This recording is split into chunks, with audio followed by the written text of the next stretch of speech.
Hi, welcome to season 10. 300 episodes, guys. Can you believe it? I really appreciate you guys being along for the journey. If you like this content, please give me a like and a subscribe.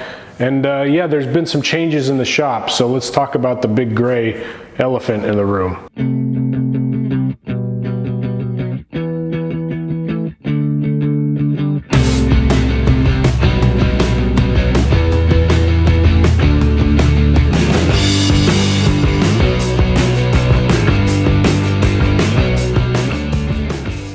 I went ahead and dropped some money into the shop and invested in a lift. It's not really an investment because I'll never get the money out. I spent money on a lift, and this is a bend pack, obviously a well-known brand. It's a 10K, extra height, extra width. I'm gonna have a whole episode on lifts, but this is in the shop now. I just finished bleeding it. I've put the Bronco up and down a couple times, but otherwise you're really seeing me using it practically for the first time. Now, normally with the lift, you gotta have the center of gravity set on the whole vehicle, but I'm just picking the body up and the arms are too short to get under the rockers. You get T-Rex, so I got to kind of push it back to get the arms to fit. You'll see this on the car shows like Motor Trend or whatever.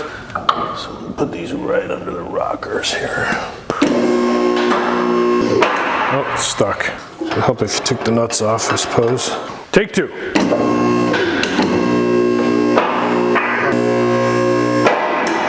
That is way easier than using a engine hoist. It's so much more controlled.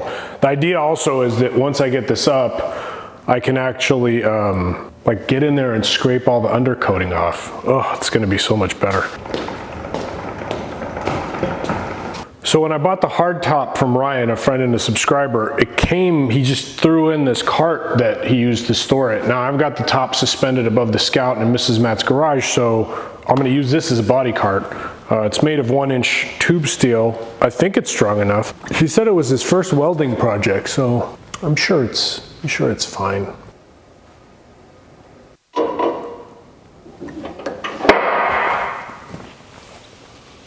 Okay, we've strapped it up.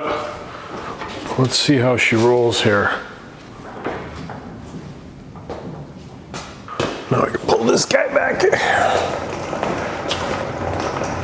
You can see I painted some stripes on the ground. Gavin helped me with that. The reason being, it's kind of, when you have an asymmetric lift, it's kind of hard to tell whether you're going at the right angle or not. Asymmetric lifts are a little weird. By painting the lines, I get a general guide of where I am. I should probably talk about the plan. So my focus right now is the front suspension. I've already done all the rear suspension bushings in a separate video. So I want to get the front suspension out, clean the front axle up, take the diff cover off, get an idea of what's going on in there, make sure it's healthy, replace the seals, do another cleaning on the frame, and then paint it. The first thing I'm doing is just taking a wire brush to any of the threads that are exposed. Get as much gunk off as I can so that it makes taking the bolts off easier. And then I'm gonna hit them with penetrating fluid. All right, we got the peanut butter blaster here. Hello. Hi. Are you recording? Will it change the way you speak to me if I tell you that? I just wondered, does I need to run the vacuum? Okay, that's totally fine. Go ahead and run the vacuum. Daddy's running the vacuum, so I can wait. No, please don't wait. Just go ahead. Thank you for checking. It's very nice. So you have to choose wisely. We don't mind the vacuuming, right? The correct answer is no. We do not mind the vacuuming. All right, so those come out, they kind of go like, if you're in here, kind of go like this and secure the top of the spring. Okay, just breaking the torque here. The last thing holding the suspension on is this radius arm.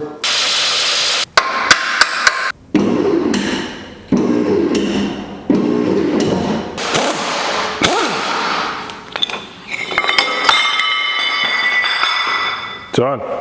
I didn't want to use the heat, but I think I'm going to have to.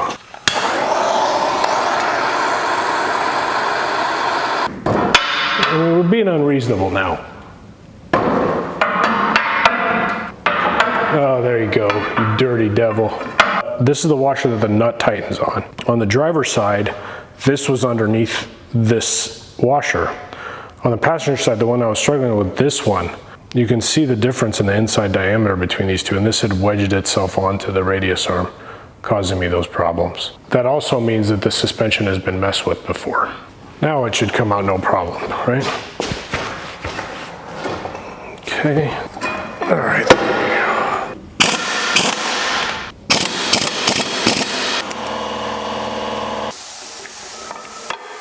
There you go.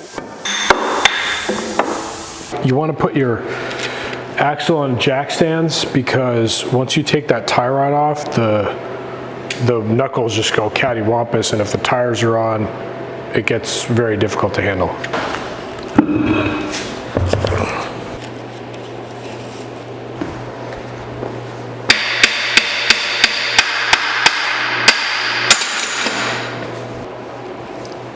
To make this easier to see for you guys, I'm gonna do this like this.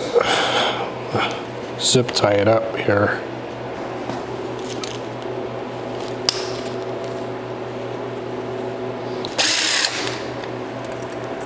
Okay, hit it with a hammer, take this out. These little pins come out. And then you gotta get a snap ring plier to get at the snap ring.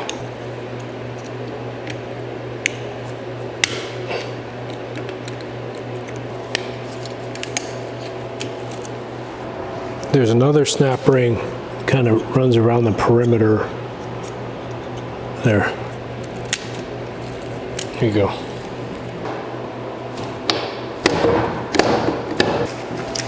It's always something, man. There you go. Piece of junk. Continuing on with the hub disassembly, you need a 4-tooth socket. Okay, that's one. Behind that first nut is a ring, and it can be kind of a pain to get out, but if you can get something to sort of jiggle it loose and maybe get behind there with a pick, it should just come out. It is tight though, so it looks like it's part of something else, but it's really not.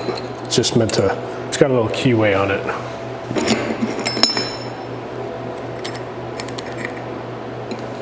There you go, and that's the bearing there. So now the hub should be able to come off. I'm gonna clip this so that I'm not fighting gravity when I'm taking this drum off, and then, boom, there you go. Whew, that's heavy. It's in really great shape, man. Looks like all this was just done not that recently, not that long ago.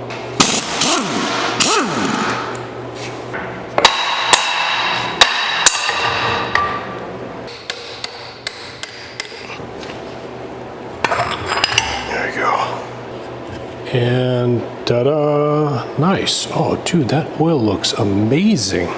Wow, that oil looks brand new. Honestly, if it wasn't 10 years old, I would totally consider reusing it. In order to get the axles out, you have to actually take the Zerk fitting off of the end of the U-joints. Otherwise, it just doesn't fit through the knuckle hole.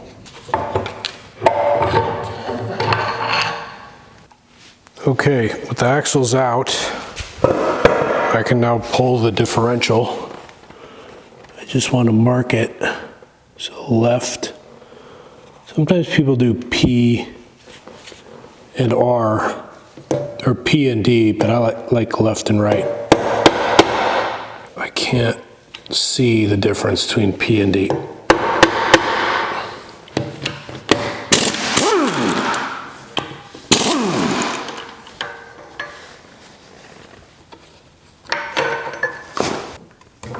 Yeah, that's it right there.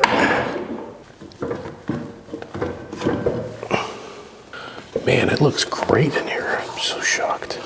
Let's just pull the seals out while we're here.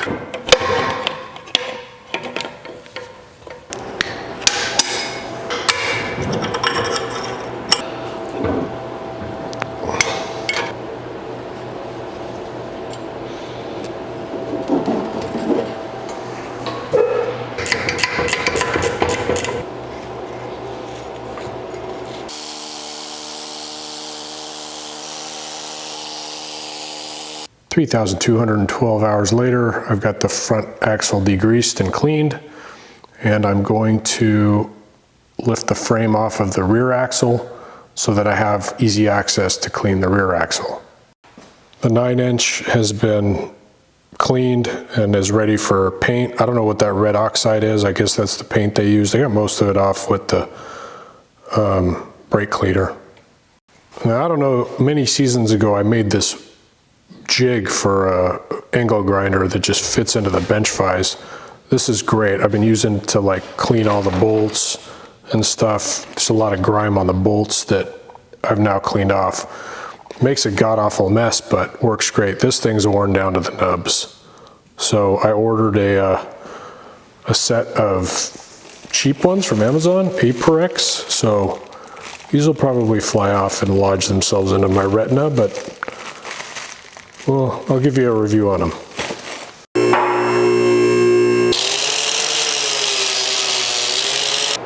Okay, I've got all the gunk cleaned off of the Ford 9-inch.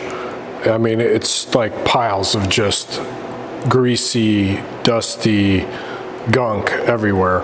So that's clean, not paint ready, but cleaned. The Dana 44 is cleaned, and then I went through and I touched up the frame. Oh, the springs. These were a pain to clean because of all the, oh my God, forget it. Should have just bought new ones. Anyway, I just have a couple small pieces I need to prep, then I'm gonna clean the whole shop, and then tomorrow we'll paint. All right, after several days, I've got everything prepped and stripped and ready for paint. I just hit it with some pre-clean. I'm gonna hit the major components, which is the frame and the axles, with primer, enamel primer, like tractor enamel.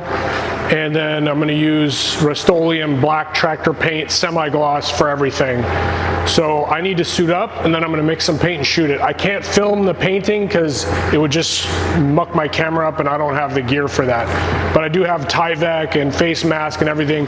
I'm gonna be using hardener catalyst in the paint. So that introduces isocyanides, and those are really poisonous, so you have to use a respirator. Anyway, I'm gonna go shoot this and we'll be back. All right, it is the next day. I didn't want to deal with the noise outside competing, so you get the brake drums, backs are painted. You know, I've got two-sided ones I'm gonna flip over and do this side today. The coil springs turned out way better than I thought they were gonna. The radius arms are in primer, and then we got all the small parts. Yes, the bolts turned out pretty good. Panhard bar. Then I've got my differential and my two axles and the frame in primer. So I'm gonna shoot those in black. I'm gonna flip over all the flippy ones and then shoot the primer stuff in black, and I'll be done. Big day. It's all painted, all the chassis painted. The thing with the thing, the 9-inch, the 9-inch, the Dana 44, and the frame. Painted it all today. Used a full face shield Tyvek mask. That was safety. For the paint, I used the Rust-Oleum farm equipment paint, the Magique reducer, and the Magique catalyst hardener, which is isocyanate containing, so that's why you gotta wear a respirator. You should always wear one when you're painting. And I shot the black out of the FLG4 from DeVilbiss. And then for the primer, I used the Anest Iwata AZ3. I'm not a very good painter. I can see like there's wet spots and dry spots, but you know what it isn't? It's not done. So I'm very happy with this. I cannot wait to put this chassis back together. We're about to get a cold snap. So I want to get everything kind of tucked up, get the Jeep in here, get the truck in here, because it's going to get down to like 18. And yeah, I hope you guys enjoyed this first episode of season 10. We covered a lot of ground. In the next episode, I'm hoping to get the chassis put together with the engine in it. So we'll see you next time on Matt's Garage.